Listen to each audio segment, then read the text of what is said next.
Okay, let's read this.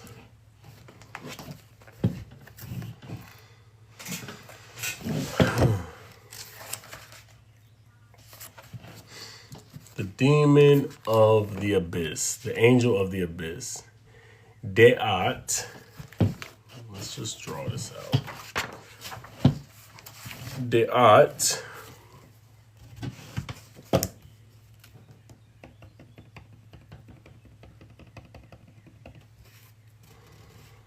This is De'at.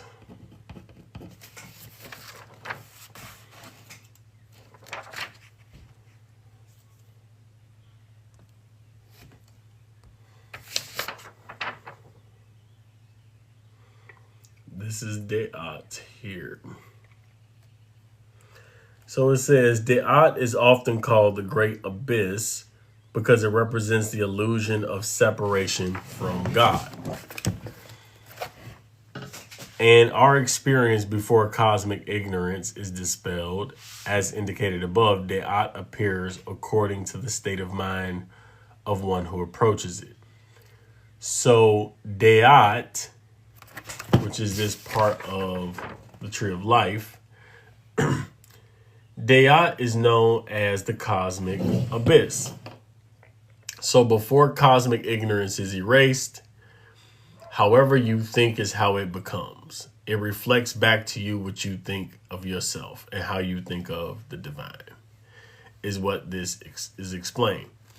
So in traditional Christianity, you would think of God as whatever the pastor tells you. So pastor would tell me God is omnipresent, God is omniscient, God is good, devil is bad, devil is horrible, devil is negative, devil is evil.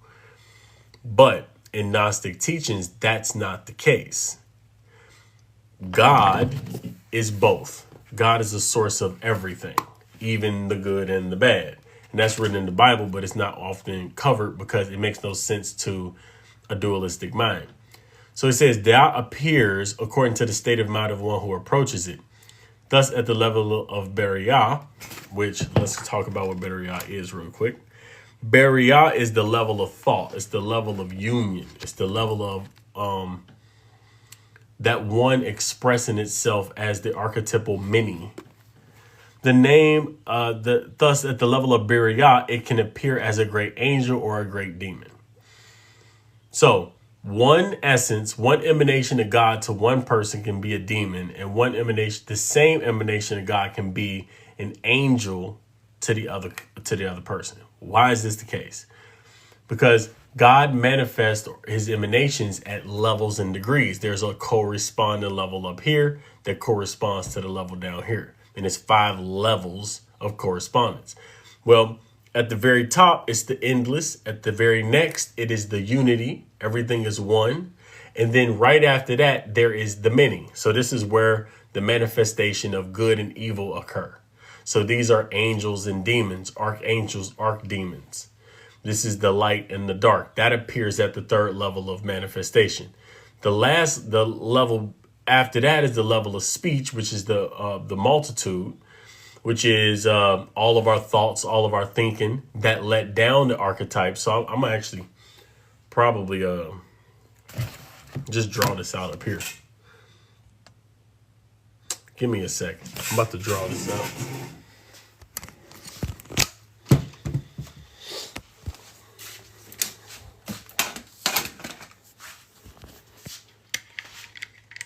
Because it helped me too when I draw it out.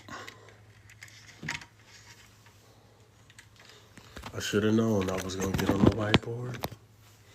I should have known.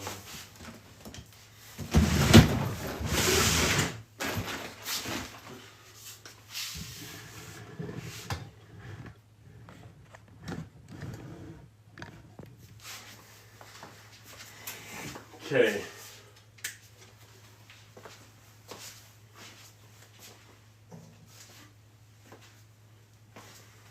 So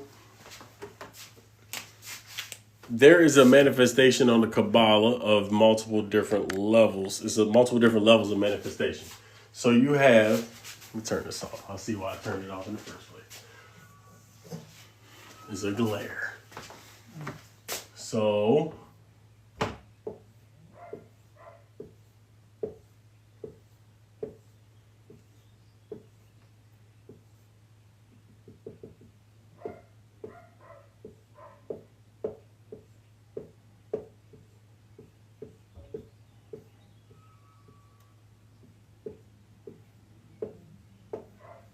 okay, Deat is here. This is Deat. This is what we're talking about on the tree of life. So as it relates to the tree of life, this is Deat. It's right in the middle. It's like the invisible Sephrio. This invisible Sephrio, you can say we are down here in the physical. So here we are in the physical dimension. This is where our physical manifestation occurs. This is the physical world. Up here, you have what's beyond. We can say the beyond is that first dimension. After that is the dimension of oneness. This is the dimension of oneness. Let's just call it that, dimension of oneness. And then after that is the dimension of this is the oneness. And this is the limitless. And then these down here is the next manifestation, which is the manifestation of speech. It's the manifestation of speech and the many. So when you look at, when you look at this, God manifests himself in degrees. God manifests himself in degrees. So in the endless, God is endless. Deat is in heaven. Deat is in essential unity. So this is the heavens. It's actually this triad, this trinity. This is where the Christ concept comes from, the trinity here, is when you connect all three of these. This is actually the first emanation up here. Deat connects to these two to make a lower triad. But when Keter is focused upward, Deat appears.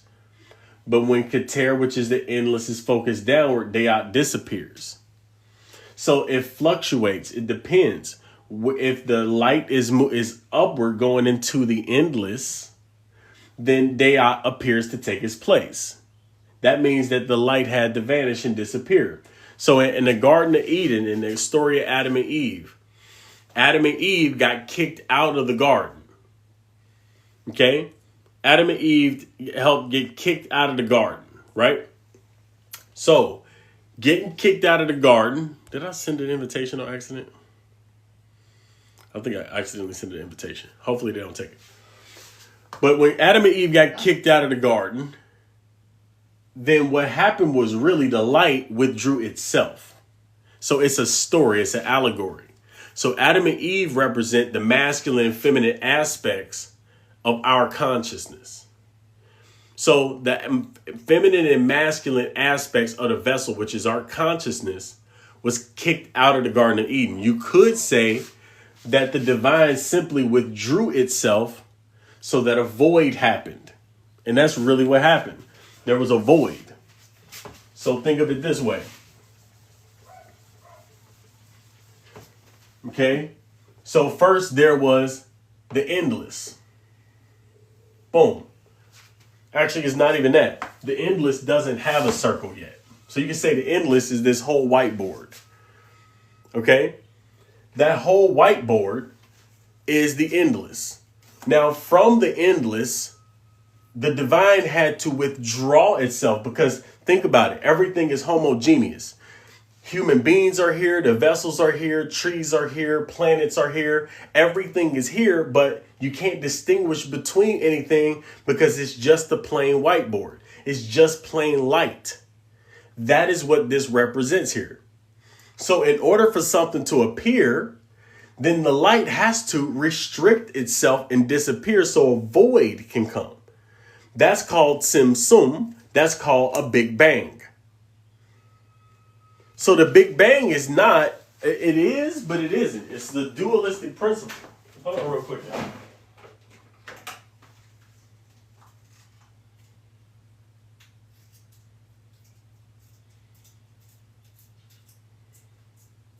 Or Or the tags. Yeah. The tags itchy. They stick out. So when God withdrew the light, imagine that the light restricted itself. Now, what happened after the light restricted itself? There's a point that expanded in all directions. It's called the Big Bang. Boom. So this is the second movement.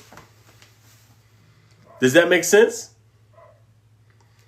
So and you could just think of this plainly. Don't even get too complex. We can't be here unless there's a differentiator, that I'm different from you, different from this, different from that. We can't recognize ourselves. That's the secret between Aries and Libra. The secret of Aries and Libra is I can't be an individual and know I exist unless there is something for me to exist in relationship to. So Aries and Libra are embodiments and an expression of a principle. This Big Bang, the light had to restrict itself so that we could be in relationship to ourselves in a state of duality. This is the Big Bang. This is the Big Bang physically, and it's called Tzimtzum in Kabbalistic teachings. It's a restriction of light. Now, why did the restriction happen in the first place? So if you go back to the Garden of Eden, Adam and Eve, the masculine and feminine principle of the vessel, was told you cannot eat from you can eat from any other tree, but you cannot eat from the tree of the knowledge of good and evil, right? But Adam and Eve ended up eating from the tree of knowledge of good and evil and got cast out of heaven. So what is that symbolic for? What that's symbolic for when Adam and Eve get cast out of the Garden of Eden is they get cast out of this homogeneous state of only being pure light.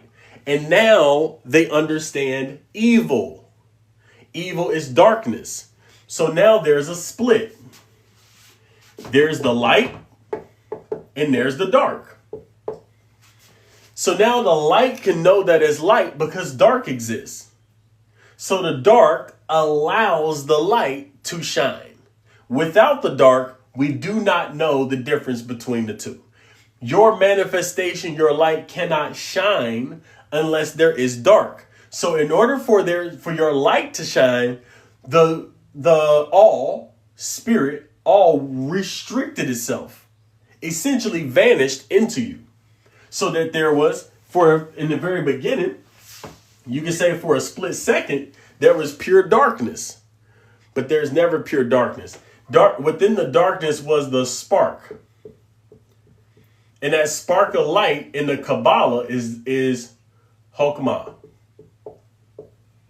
It's the spark. You see, so when the spark happens, but the spark only happens if Keter, or the all, withdraws itself. So God actually withdrew himself. Thank you. So the God actually withdrew himself so that manifestation can begin. But that spark goes with a corresponding manifestation, which is Binah.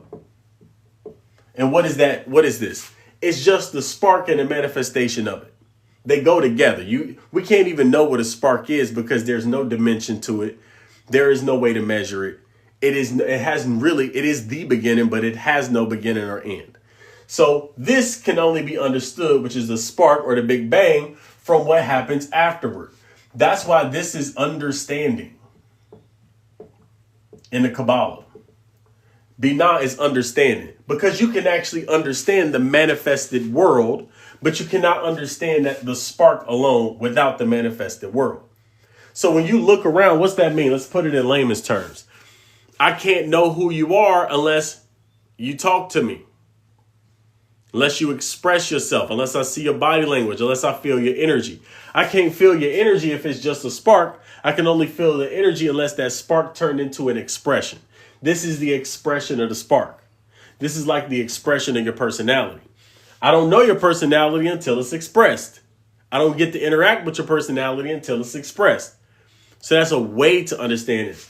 So this Hokmah, which is actually wisdom, and in the Bible, Jesus says the description of Christ is the power and wisdom of God. Understand, this is wisdom, that spark of the holy divine, the infinity.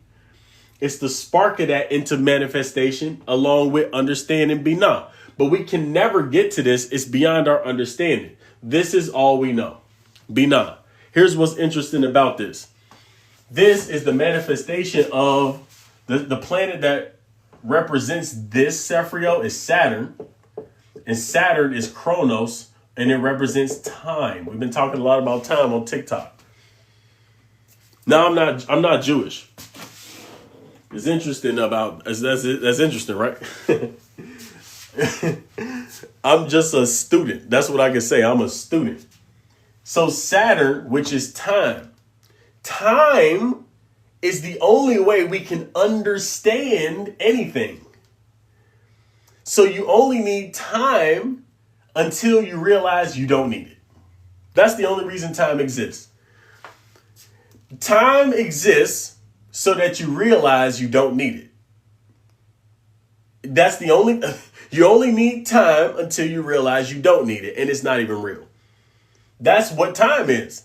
So truthfully, this is why in the Bible it says, go to the wise man, go to the scholar who actually understands all of this. After all of your discoveries, all of your scientific understandings and explorations and uncoverings, what do you understand about the universe?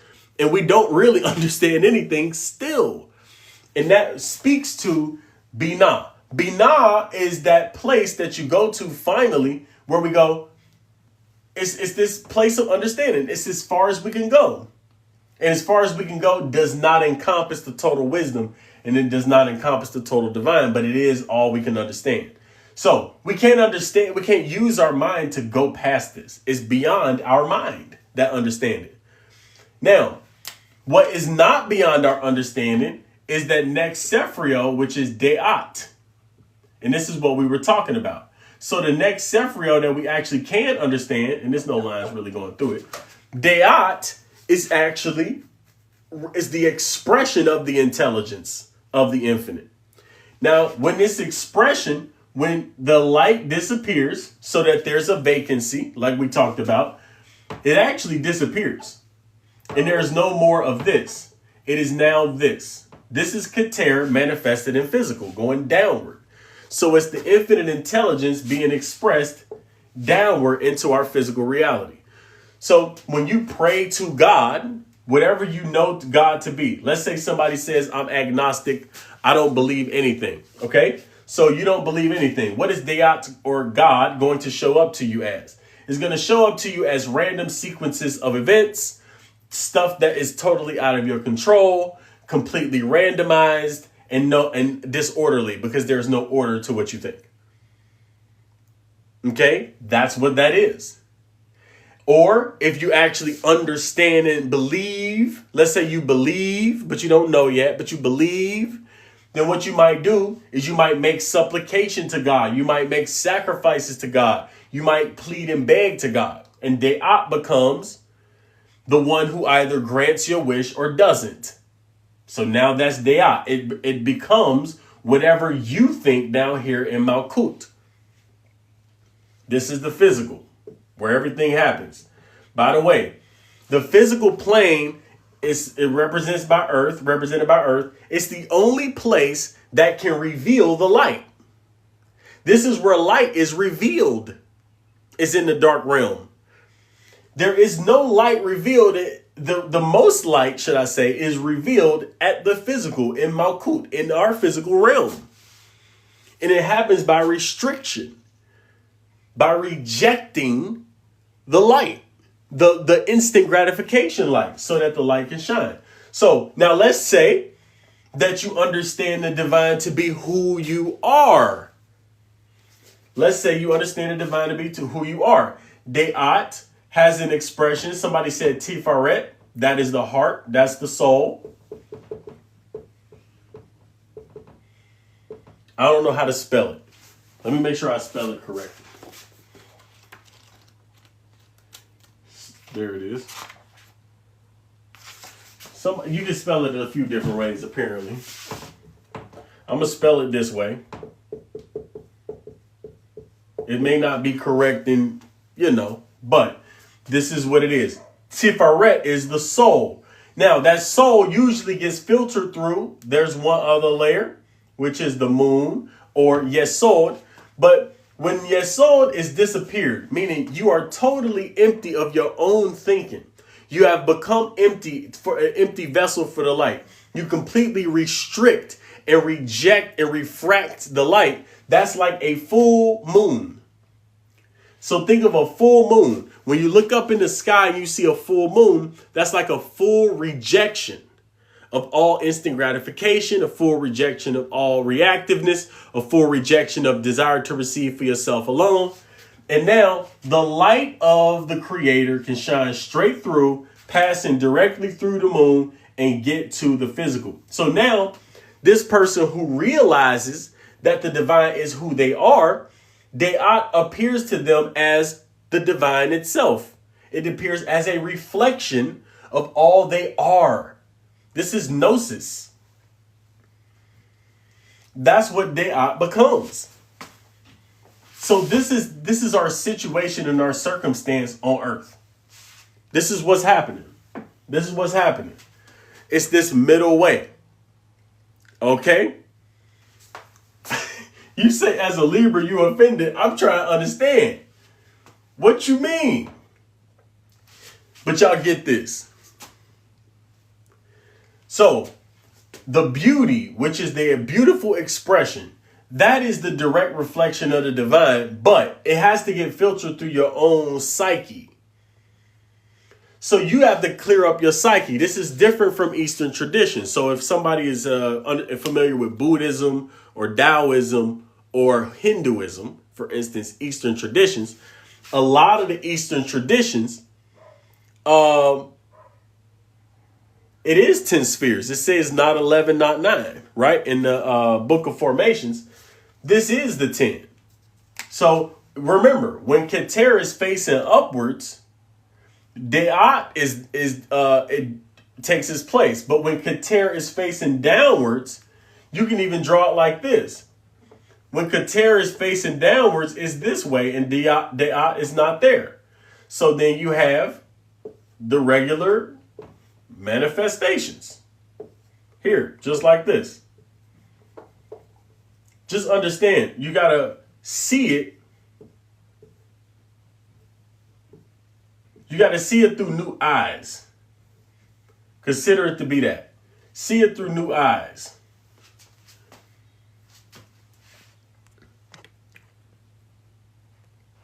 So what's the point? The arguments, let's say we could go back and forth. Our mind can argue either point. Let's ask this. Go directly experience this and see for yourself. Okay, so are you a reflection of Tiferet?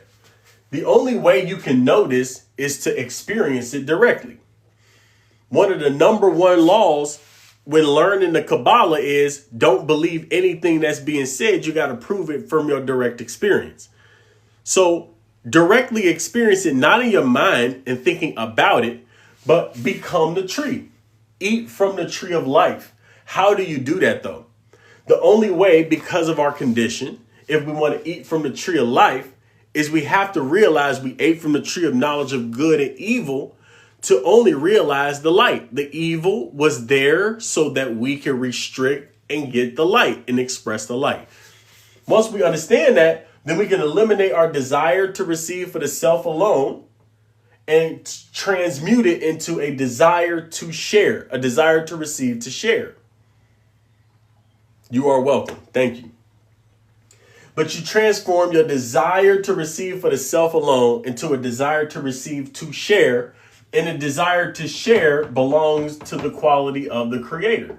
The Creator is only sharing. It may not even be desire because the all doesn't have a desire per se.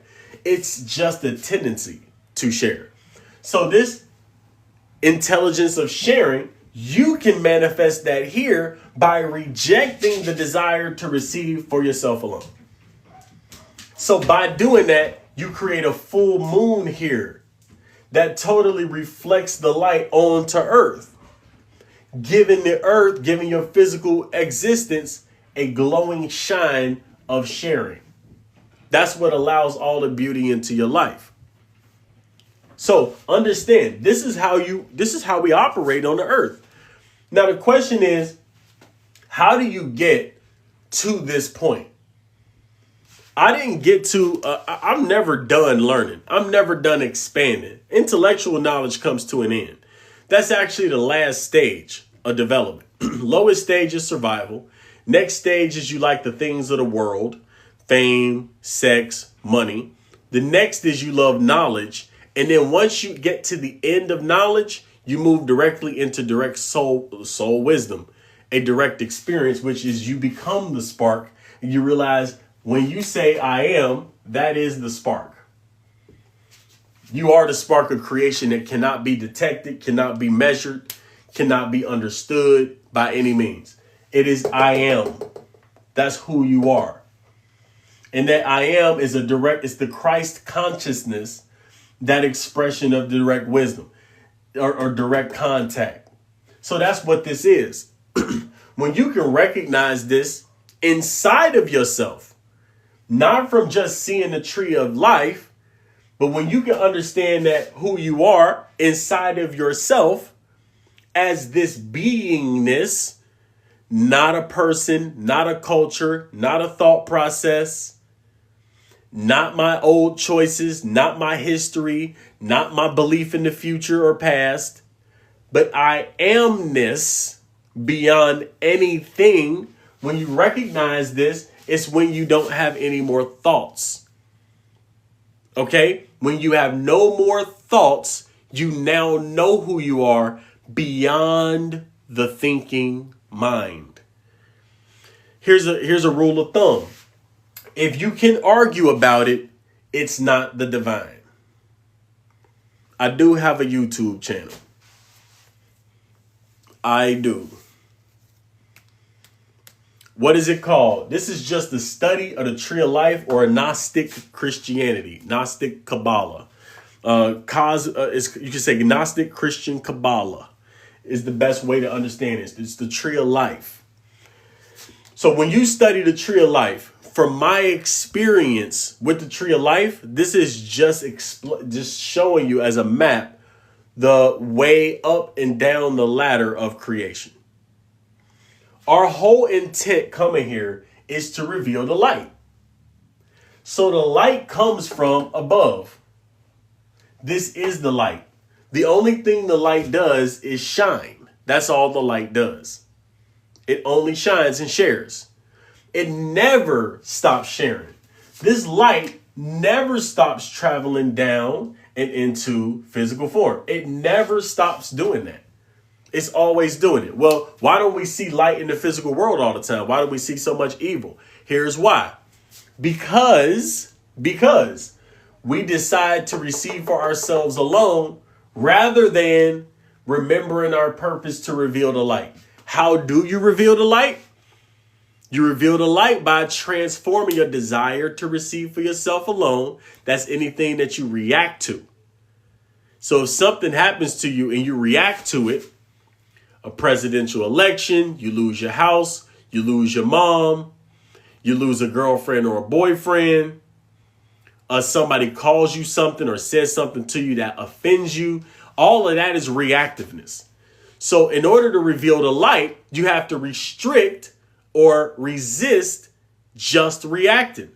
It's not bad if you react in the very instant, but you react and then you go, wait, no, I don't need instant gratification from the circumstance. I don't need your approval. I don't need to defend myself. I don't need to be right. I don't need to be anything. I don't need to be anything. All I want is the light. I don't need anything external to me. When you do that, you have now restricted. When you restricted that desire to receive for the self alone, what that does is cause a refraction of the light onto earth. And the sun, the soul, gets to shine fully onto your physical world, just like a full moon. And that's that's the representation of the macro and the micro. As above, so below. When you see a full moon in the sky, understand that that's representative of a person who's fully opened themselves to the light directly and restricted that light and rejected all desire to receive for the self alone and decided to share all the light. So when the moon shares all its light, it's a full moon. And you see the full moon in the sky. But what happens when we desire to receive for ourselves alone? It's like a new moon where the dark side of the moon is all that shows. And we see none of the light because it's as if the moon has absorbed the light into itself, ate its seed corn. Although that's not what physically is happening, that's the representation of what's happening on the micro level. That's what we see. So it's all symbolic. The Bible and the Torah, signs, symbols, and allegories. The allegory is, are you restricted? Are you restricted? To restrict is to do your correction. It's a tikkun, meaning there's a correction. Now, what do you need to correct? There's a shell that blocks out the light from coming into your life. You have a shell around you. It's called a kiplah. You can say that it's a dark energy. You can say that it's a demon force. You can call it a lot of different things, right? So we can call it a bunch of stuff. But what it is it's the dark energy that came from the desire to receive for the self alone and acting on it. That's where it comes from. So now you're here with these blocks. So now here's what happens. When you try to go and create a soulmate relationship, what do you run into? You run into the shadow self, the shadow relationships, the shadow karma that you have to first clear away by restricting and taking full responsibility. I created this. If you decide to blame, that's instant gratification, that's reactiveness, and you are a new moon, a dark moon that is not allowing the light into the world when you blame somebody. Exactly. Not only just don't be selfish with your blessings. That's one aspect of it. But it's saying do not react. Do not be selfish in your intentions. So to give you an example, let's say I'm giving somebody something. What am I thinking about while I'm giving it? Am I thinking about, oh, okay, this person needs to pay me back. I got bills due, so you better pay me back. Because that would be thinking about the desire to receive for yourself alone, not true sharing. So that would also be selfishness. Selfishness could be, okay, I want to go to the gym. So I want to go to the gym. If you go to the gym, if you go into the gym so that you can be more alive to share more of yourself with others, that's the desire to receive to share. But if you go to the gym just so you can be vain and have muscles and look good, your desire to receive for yourself alone is going to produce totally different results at the gym. The person who desires to receive to share and share more of himself or herself with the world, that person is going to create light by going to the gym. The person who just goes to the gym because they're vain, they're going to produce chaos in their lives. If you want a copy of this live, just jump in the community up here. Just message me and I can send it to you. We're also going to be doing a webinar, a deep dive webinar on how to start your own transformation based on your particular tikkun. It's located in the astrology chart. It is a free webinar. I'm doing a masterclass on correcting the soul. That will be coming up soon. If you actually want to be in that, let me know because it is limited spots. It does not cost anything, but we will not invite everybody. So just message me if you want that. The whole point, you want to learn how to let in more light. In order to let in more light, you have to restrict. So here's your soul. Your soul is ready to express all that it is into the world. This is beauty. It's connected to all points. It's actually connected to these here too. It's connected to all points. So this is truly who you are. Not the pseudo self, but truly who you are. That's good. If you resonate with this, then this is the type of teacher for you.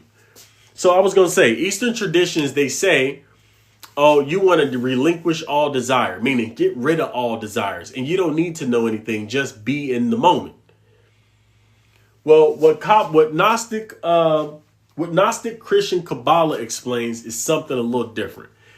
It says you do need to understand. You need to understand what's really going on, because you need to be a conscious participant in the creation of the universe, not just a channel only. You want to be a channel and be a conscious channel. Because if you are a conscious channel, you understand what's going on, you are intentionally and deliberately restricted rather than frivolously doing it, which creates more light if you intentionally do it, if you know what you're doing, if you consciously do it. So when the Bible talks about the wicked who wait in the alleys to take people's money and destroy them, it's talking about people who desire to receive for themselves alone. That's what it's speaking on. So remember, Adam and Eve, yes, conscious creators, not passive participants. See, traditional Christianity, the challenge with traditional Christianity is they have not taken full responsibility of what they are supposed to do, because they, rather than learning and seeking binah, which is understanding, they neglect understanding. They don't seek understanding. What they're really doing is receiving completely the benefits of the light. That's what they supposedly are doing from the Christ consciousness, which is really their soul. So what they're doing is just receiving the light selfishly for themselves, knowing that I'm going to heaven, I'm not going to hell. So really they're just avoiding pain and trying to go get pleasure. So that causes chaos in their lives. That's why the modern day westernized Christianity is diluted.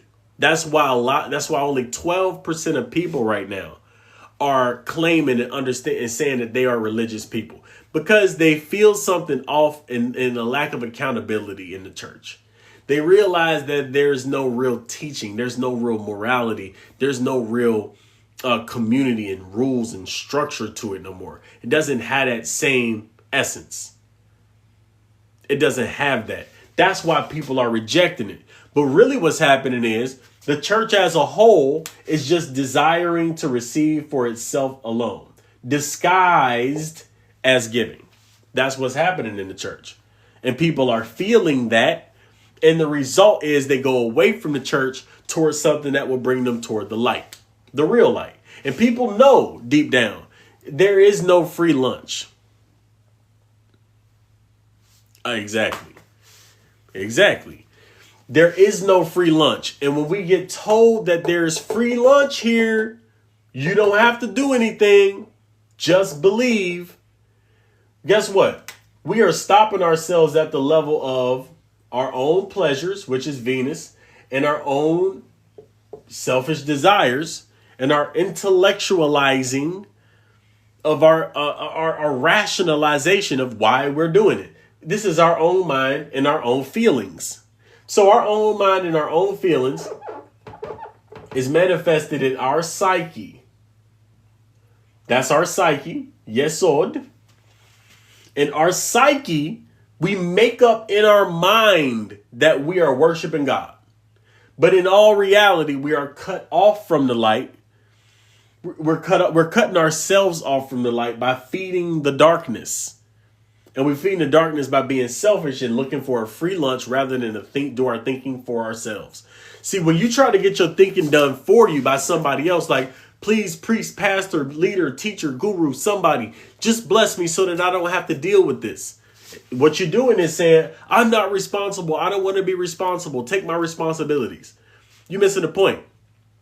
If somebody else were to take your responsibility, you wouldn't get the benefit of that light. They would. And actually, they would be hurting you. So they wouldn't be receiving the light, because they're actually putting you in a worse position because they're leading you astray. See, there's a lot of talk in the church about people being led astray and false teachers, when the actual pastors in the church a lot of times are the false teachers. They are leading people to believe that's just your feelings and thoughts in your psyche, just believing, but not leading them to understanding. They're not understanding a direct experience of mercy. That's Jupiter. They're not understanding the true restriction and judgment. That is Mars. They don't understand the mercy, the true mercy. They don't show mercy to other people. A lot of them. They'll only show mercy to people who believe as they do.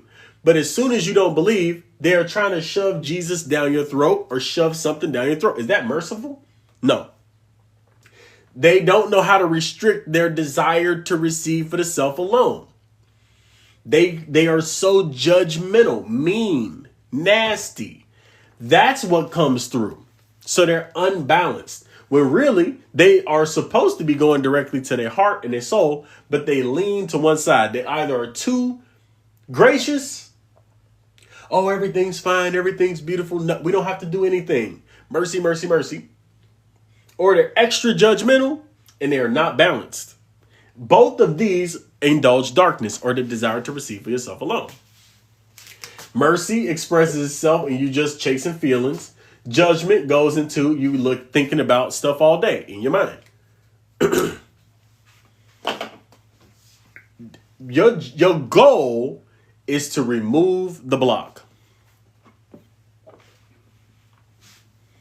That makes sense. That's what's happening. That's what's happening. Now, how do you get this to happen?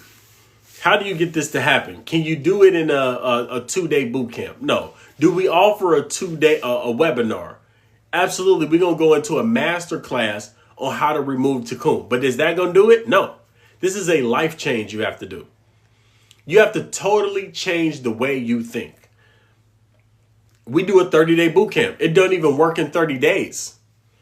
Yes, you will let a tremendous amount of light in. We have people who heal sicknesses, who restore relationships, get deposits of money, get customers to sign up for a whole year of service of software in the first week. People getting 5-figure deposits to pay off debts that they asked to pay off. We are seeing this happen inside of the boot camps, but that's just the manifestations. That's a result of the restriction they're doing.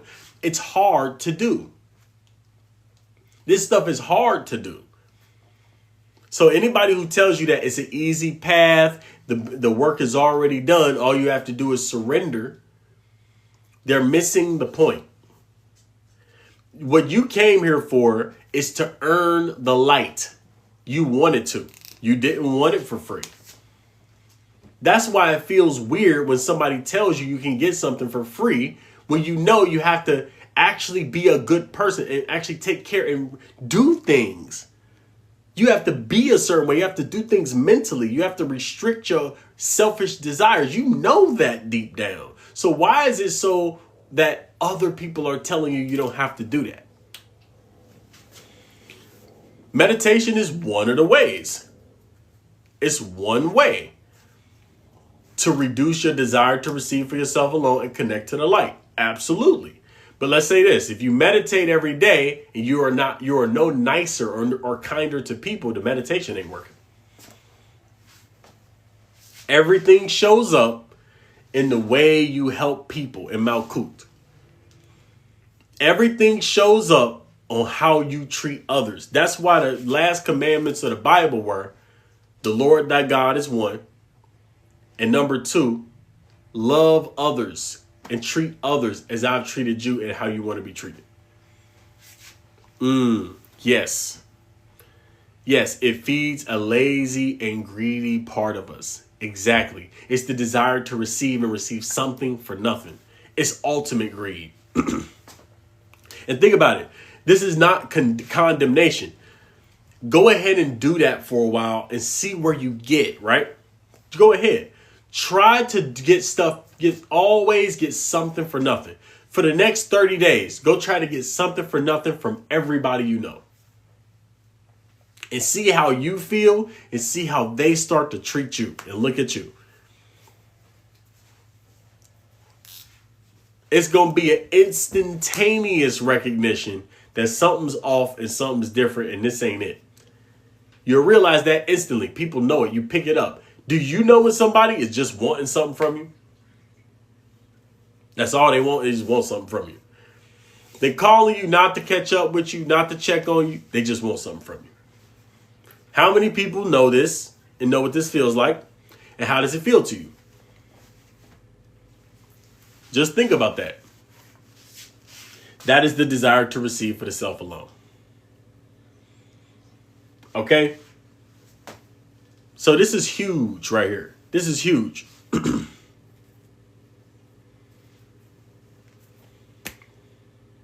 Thank you, Eric, for the love, big dog. Thank you.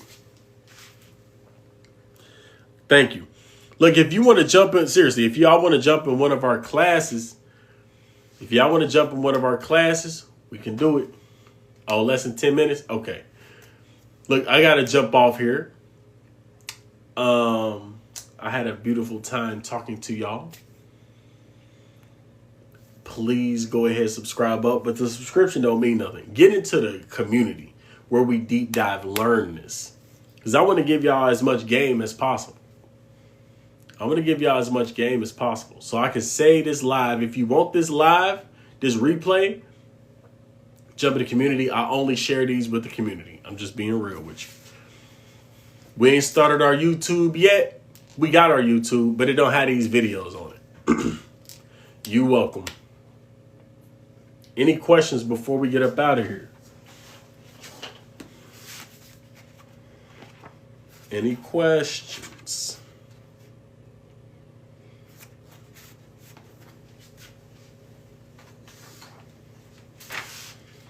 If you want this information at the deep levels, I'm telling y'all better get it right now. I do not make any money from promoting this book. This is right now is $68 on Amazon. $68. I'm studying it. This is one of those books I threw away a long time ago. I got it for $20 at the time. It is now $68 on Amazon. Books normally don't go up in price like that unless they are getting more valuable and there are less copies of them. This is one of the most valuable books I've ever read when it comes to understanding the inner world. Gnosis of the Cosmic Christ. Now, if you want the breakdown of this by me, then jump in the group. We're going to be on that. All right. I love y'all. Have a beautiful day.